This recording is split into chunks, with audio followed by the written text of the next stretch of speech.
Crispin, the Cross of Lead, Chapter 41. I sat on the straw and ate the bread. Afterward, wanting to give thanks for my safe return, I took Goodwife Peregrine's pouch from around my neck and removed my mother's cross of lead. With it in my hands, I began to say prayers in a low voice.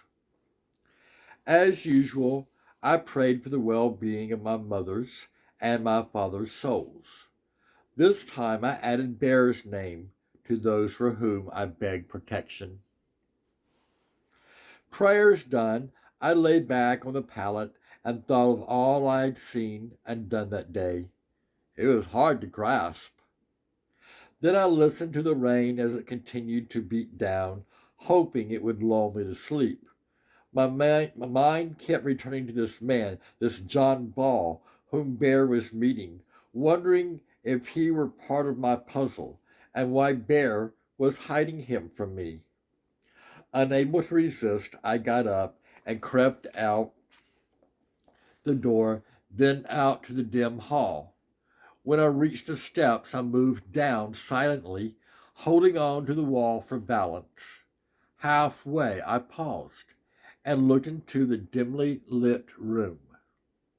Bear was sitting at a table, his back to me. Standing by his side was Widow Daventry. Seated opposite was a man who I assumed was John Ball. Compared to Bear, the man was quite small, though his face, what I could make out of it, was strong, with a large nose, deep-set eyes, and a severe mouth. His brown robes and tonsured hair showed him to be a priest. That in itself surprised me, because Bear had told me he had little faith in priests. And the city apprentices, I heard Bear say, one of them. Of like minds, said John Ball, as angry as any other. The constant wars in France, the taxes and harsh fees, these things grind them down as well as any man, peasant or not. They won't need better wages and an end to the guilds.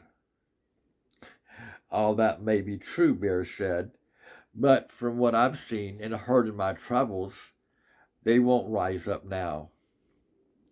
They will if they can reclaim their ancient freedoms, said Ball, and with the righteous hand of God, he lifted a fist. It is my destiny to lead them. Then you had better to wait till King Edward dies, Bear said. How long will that be? Soon. Can you be certain? It's all the talk of London, Bear said, as well as the court at Westminster. And who will succeed to the throne, said John Ball. Well, it could be his son, the Duke of Lancaster, the most hated man in England. That would help us. But the true heir, Bear went on, is the king's grandson, Richard of Bordeaux. The child, said John Ball. Better yet, that would bring even greater weakness. Why do you think this is the proper time for an uprising in these parts? I heard Bear ask. Lord Furnival is dead, said John Ball. There is already much confusion. Lady Furnival has summoned all the authorities from his manors. With no known heirs, she is vulnerable. Now listen to me, John Ball, Bear said. It's not for me to tell you how to act, but if we are to talk of Furnival's heirs, in my travels I've discovered something of great importance. He spoke so low that his words became indistinct. But I had heard enough. I drew back up the stairs. That Bear was engaged in rebellion of some sort I could not doubt, and Strongford mere talk of such things was considered a hanging offense. What would happen if Bear were caught? It seemed, moreover, that he was not just a juggler, but some kind of spy. As I lay on the pallet, I tossed and turned until I finally decided it was air I needed. Getting up, I poked the shuttered window open a little way, then glanced down upon the street. At first, I thought it was deserted. Then across the way, I saw a figure standing in the shadow of an overhanging building. I thought of going down the steps and telling Bear. Instead, I held back. This time, I would stay put as I'd been told. As I lay on the hay, I was determined to remain awake until Bear returned so I could tell him what I'd seen. But the day had been long and tumultuous.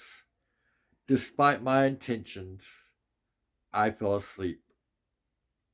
End of chapter 41 of Crispin, The Cross of Lead by Avi.